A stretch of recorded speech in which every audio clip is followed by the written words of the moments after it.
Hello दोस्तों, नमस्कार। स्वागत है आपके अपने यूट्यूब चैनल अखिल शिक्षा 91 में। दोस्तों, हिंदी भाषा कौशल और भाषाई विकार से महत्वपूर्ण 15 क्वेश्चन करने वाले हैं। ये आपके सिलेबस में है और यहाँ से अक्सर क्वेश्चन पूछे जाते हैं। 2 से 4 क्वेश्चन तक पूछे जाते हैं दोनों पेपर में।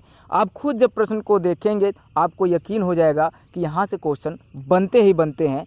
तो यकीन मानिए, यहाँ से आपका क्वेश्चन बनेगा। परीक्षा होगा कि नहीं होगा ये आप टेंशन छोड़ दीजिए, आप तैयारी में लगे रहिए। तो चलिए पहला क्वेश्चन देखते हैं इस वीडियो का। पहला क्वेश्चन है मित्रों कि सीखने का स्वाभाविक मनोवैज्ञानिक क्रम है। तो क्या सीखने का, तो यहाँ आप देख सकते हैं भाषाई कौशल से संबंधित चैप्टर चल रहा है। तो यानी भाषा सीखने का स्वाभाविक मनोवैज्ञानिक क्रम क्या है, यानी समझ सकते हैं। तो आपको इन चारों में चुनना है। ए ऑप्शन कह रहा है कि पढ़ना लिखना सुनना बोलना। बी कह रहा है सुनना फिर बोलना पढ़ना उसके बाद लिखना। और सी कह रहा है सुनना लिखना बोलना और फिर पढ़ना। और डी ऑप्शन कह रहा है सुनना बोलना लिखना पढ़ना। तो इसका राइट आंसर है मित्रों वो है ऑप्शन नंबर बी। जी हाँ, बी, यानी पहले सुनेगा फिर बोलेगा और पढ़ेगा फिर लिखेगा। ये प्राइमरी लेवल यानी प्राइमरी स्तर का क्वेश्चन है कि पहले सुनेगा फिर बोलेगा फिर पढ़ेगा और लास्ट में लिखेगा। चलिए, तो ये सही क्रम है, आप इसको याद कर लीजिएगा, आपके लिए बहुत इम्पोर्टेंट है। चलिए, दूसरा जो क्वेश्चन है वह है निम्न में से कौन सा युग्म भाषा के अभिव्यक्त्यात्मक कौशलों को निरूपित करता है। जी हाँ, सेम उसी आधार पर क्वेश्चन है, पहले के ही आधार पर क्वेश्चन है। तो ए ऑप्शन कह रहा है पढ़ना लिखना, बी कह रहा है बोलना लिखना, सी कह रहा है सुनना बोलना और डी कह रहा है सुनना पढ़ना। तो इसका भी आंसर यही है कि बोलना और लिखना। जी हाँ, बोलना और लिखना, बोलेगा फिर लिखेगा। चलिए नेक्स्ट क्वेश्चन देखते हैं। तीसरा क्वेश्चन है वाचन कौशल को सीखने के चरणों का सही क्रम है। तो आपको इसमें चुनना है कि कौशलों को सीखने के कौन से चरण सही क्रम में हैं। ए कह रहा है प्रत्यक्षीकरण प्रयोग अर्थग्रहण, बी कह रहा है अर्थग्रहण प्रयोग और प्रत्यक्षीकरण, सी ऑप्शन कह रहा है प्रयोग प्रत्यक्षीकरण और अर्थग्रहण और डी ऑप्शन कह रहा है आपका प्रत्यक्षीकरण अर्थग्रहण और प्रयोग। तो जो इसका राइट आंसर मित्रों वो है ऑप्शन नंबर डी। जी हाँ, डी, यानी प्रत्यक्षीकरण फिर अर्थग्रहण और फिर प्रयोग। तो इसका सही क्रम है, आप इसको भी वेरी वेरी इंपॉर्टेंट मानिएगा आपके एग्जाम की दृष्टि से। चलिए अगला जो क्वेश्चन है, एक शिक्षक कक्षा में कविता के वाचन पाठ, यानी वाचन है, एक मात्रा गलती हो गया है तो आप इसको समझ लीजिए, वाचन पाठ का आयोजन कर रहे हैं। वह किस प्रकार के भाषाई कौशलों के विकास का उपाय कर रहे हैं। तो आपको बताना है। ए ऑप्शन कह रहा है अभिव्यक्ति एवं अर्थ ग्रहण का, बी कह रहा है अर्थ ग्रहण का, सी कह रहा है अभिव्यक्ति और डी कह रहा है इनमें से कोई नहीं। तो जिसका राइट आंसर है मित्रों वह है अभिव्यक्ति का। जी हाँ, अभिव्यक्ति का। चलिए अगला क्वेश्चन देखते हैं। जो अगला क्वेश्चन है, वर्णमाला पढ़ना और वर्णमाला लिखना कौन सा कार्य पहले कराया जाता है। यानी प्राइमरी लेवल पर वर्णमाला पढ़ना और वर्णमाला लिखना, यानी इन दोनों में से सबसे पहले क्या कराया जाता है। तो सबसे पहले मित्रों वर्णमाला पढ़ाया जाता है। जी हाँ, वर्णमाला पढ़ाया जाता है, तो ये भी आपको ध्यान में रखना है। चलिए छठवां है गहन अध्ययन निष्ठ शिक्षण में मौन वाचन किस शिक्षा से प्रारंभ किया जाना उचित होगा। जी हाँ, मौन, आप ध्यान रखिएगा, मौन यानी मन में पढ़ो। मौन वाचन यानी मन में पढ़ने के लिए निम्नलिखित में से कौन से कक्षा से प्रारंभ किया जाना चाहिए।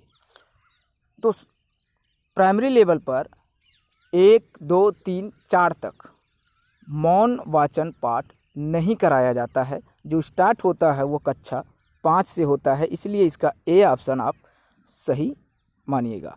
ए ऑप्शन इसका सही है कि कक्षा 5 से बच्चों को कह दिया जाता है कि आप मन में पढ़िए, मन में दोहराइए। चलिए नेक्स्ट क्वेश्चन है 7 नंबर, हिंदी भाषा की कक्षा में मोना बच्ची है एक, लिखते समय कठिनाई का अनुभव करती है। यह समस्या किससे संबंधित है? तो 3 समस्या दी हुई है और इन समस्याओं में से वह किससे ग्रसित है? जो मोना लड़की है वह किस समस्या का अनुभव कर रही है? ध्यान दीजिएगा, ये लिखते समय, लिखने से संबंधित जो समस्या है वह है डिसग्राफिया। जी हाँ, इसका बी ऑप्शन सही है। डिसलेक्सिया पठन विकार है और डिसकैलकुलिया जो है ये गणित से संबंधित है। आप डिस तीनों में देख सकते हैं। डिस मतलब डिसबैलेंस ही समझ लीजिए कि वो किसी न किसी बीमारी से ग्रसित है, लेकिन किस बीमारी से ग्रसित है तो सबका अपना अपना विचार होता है कि इसके अंतर्गत ये आता है, इसके अंतर्गत ये आता है। तो देखिए, डिसलेक्सिया ये पठन विकार है, डिसग्राफिया ग्राफ बनाना या लिखना, इस तरह से समझ सकते हैं। तो इसका राइट जो आंसर है वो है ऑप्शन नंबर बी। और कैकुलिया का मतलब होता है कैलकुलेशन करना यानी गणना करना। चलिए 8वां नंबर देखते हैं कि प्राथमिक स्तर पर आधारभूत कौशल हैं। ध्यान दीजिएगा, जब भी आप प्रश्न पढ़िए 1 से 2 बार पढ़िए। किस स्तर पर? प्राथमिक स्तर पर आधारभूत कौशल क्या है, एक तरह से समझ सकते हैं। तो ए ऑप्शन कह रहा है लिखना और बोलना, बी कह रहा है पढ़ना और लिखना, सी कह रहा है सुनना और बोलना, डी कह रहा है पढ़ना और सुनना। तो प्राथमिक स्तर पर पहले सुना जाता है, उसके बाद बोला जाता है, यानी बच्चों को बुलवाया जाता है। तो बच्चे पहले सुनते हैं फिर बोलना सीखते हैं। तो सुनना और बोलना इसका राइट आंसर हो जाएगा। यानी पहले अध्यापक क्या करता है या अध्यापिका कुछ भी पढ़ाती है, रटवाती है, कविता हुआ, शिशु में इस तरह से तमाम कहानियाँ कविताएं होती हैं कि अध्यापिका या अध्यापक पढ़ाते हैं और वो ध्यान से सुनता है और फिर बाद में वह बोलता है, रटता है। चलिए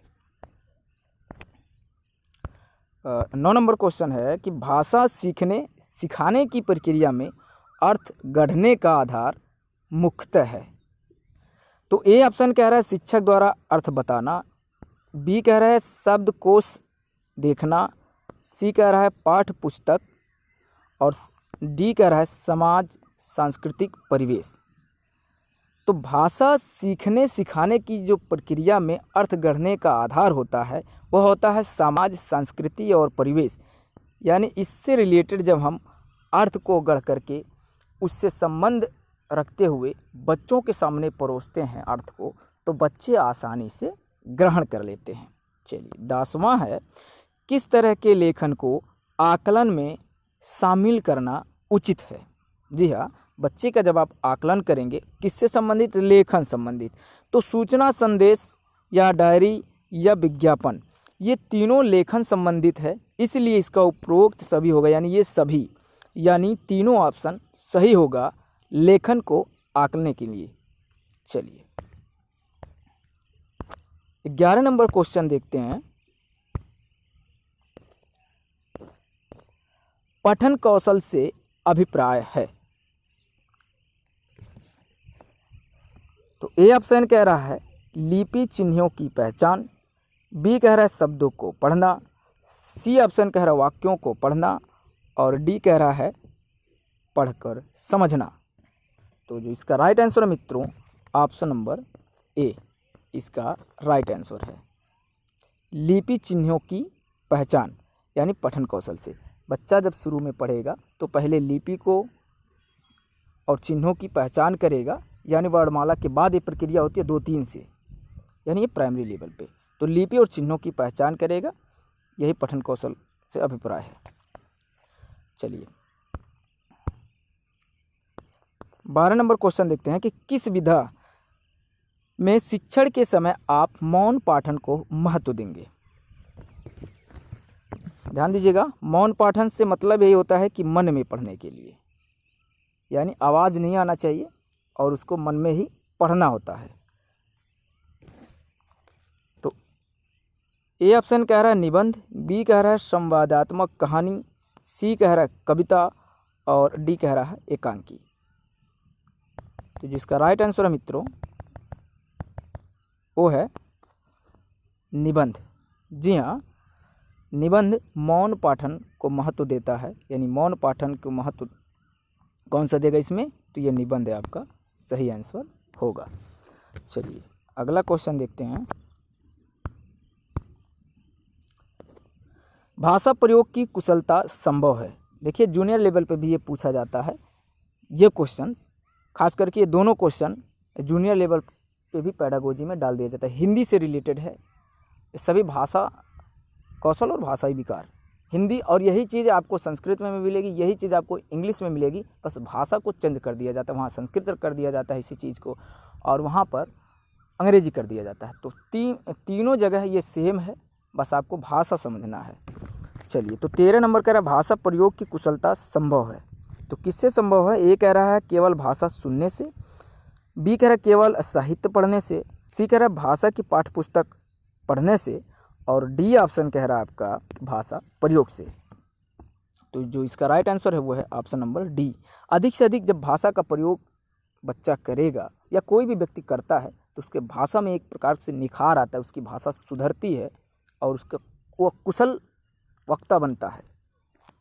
चलिए 14 नंबर है बच्चों के लिखित कार्य के आकलन में सर्वाधिक महत्वपूर्ण है। देखिए जूनियर लेवल का है, ये जूनियर लेवल पर काफ़ी पूछा जाता है इस प्रकार का कि बच्चों के लिखित कार्य के आकलन में सर्वाधिक महत्वपूर्ण है।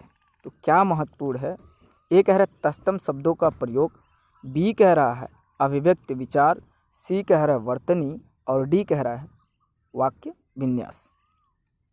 तो जो इसका राइट आंसर है वह है सी वर्तनी। जी हाँ, बच्चों के लिखित कार्य के आकलन में सर्वाधिक महत्वपूर्ण है वह है वर्तनी, यानी मात्रा वगैरह का ध्यान देना। चलिए अगला क्वेश्चन देखते हैं मित्रों। पहली कक्षा की नादिरा, ध्यान दीजिएगा, पहली कक्षा की नादिरा पढ़ते हुए बार बार अटकती है, ऐसे में आप क्या करेंगे? तो देखिए इस तरह से क्वेश्चन तमाम पूछा जाता है। आप प्रीवियस ईयर से क्वेश्चन जब उठाएंगे तो आप स्वयं देखेंगे नाम चेंज होता है और क्वेश्चन और आधार सेम ही रहता है। तो इस तरह से क्वेश्चन पूछे जाते हैं, आप स्वयं समझिए, क्वेश्चन को पढ़िए, कह क्या रहा है। देखिए पहली कक्षा की बात कर रहा है कि पहली कक्षा की नादिरा पढ़ते हुए बार बार अटकती है, ऐसे में आप क्या करेंगे? ये कह रहा है कि नादिरा को डांटेंगे कि वह सही से क्यों नहीं पढ़ती। अब बताइए पहली कक्षा की है, अभी सीख रही है, तो कैसे सही से पढ़ पाएगी? आप उसको सिखाएंगे, ठीक। बी कह रहा है उसे पढ़ने के लिए मना कर देंगे। भाई क्यों मना करेंगे बताइए? तो वो तो पढ़ने आई है तो मना क्यों करेंगे उसको, बल्कि सिखाएंगे। सी कह रहा है उसे कहेंगे कि पहले पढ़ना सीख लो फिर कक्षा में पढ़ना। भाई स्कूल में तो पढ़ने आते हैं, स्कूल में सीखते हैं, तो पहले वो घर पे कैसे सीखेगी या कहीं कैसे सीखेगी? और डी कह रहा है धैर्य से काम लेते हुए पढ़ना सीखने में उसकी मदद करेंगे। जी हाँ, इसका राइट आंसर है ऑप्शन नंबर डी, यानी आप धैर्य से काम लेंगे। कोई भी बच्चा शुरू में ही सीख नहीं जाता, उसको सिखाना पड़ता है, बताना पड़ता है, उसके बाद वो धीरे धीरे धीरे धीरे करके वो सुधार कर लेगी, ठीक है। तो इसका जो राइट आंसर है धैर्य से काम लेते हुए पढ़ना सीखने में उसकी मदद करेंगे। तो ये मोस्ट इम्पॉर्टेंट क्वेश्चंस है, 15 क्वेश्चन आप ज़रूर 1 से 2 बार दोहरा लीजिएगा, और वीडियो पसंद आए तो लाइक शेयर ज़रूर करिएगा। चैनल को सब्सक्राइब नहीं किया तो चैनल को सब्सक्राइब करके बेल आइकन को प्रेस कर दीजिए, तथा दोस्तों तक भी शेयर ज़रूर करें। दोस्तों आपकी लाइक ही हमारे लिए एक मोटिवेशन का काम करती है कि हाँ लोगों को वीडियो पसंद आ रही है और उनके लिए हमें वीडियो बनानी चाहिए। तो फिर मिलेंगे नेक्स्ट वीडियो में नेक्स्ट टॉपिक के साथ। देखते रहिए, पढ़ते रहिए, आगे बढ़ते रहिए। फिर मिलेंगे। वीडियो देखने के लिए आप सबका बहुत बहुत धन्यवाद। जय हिंद।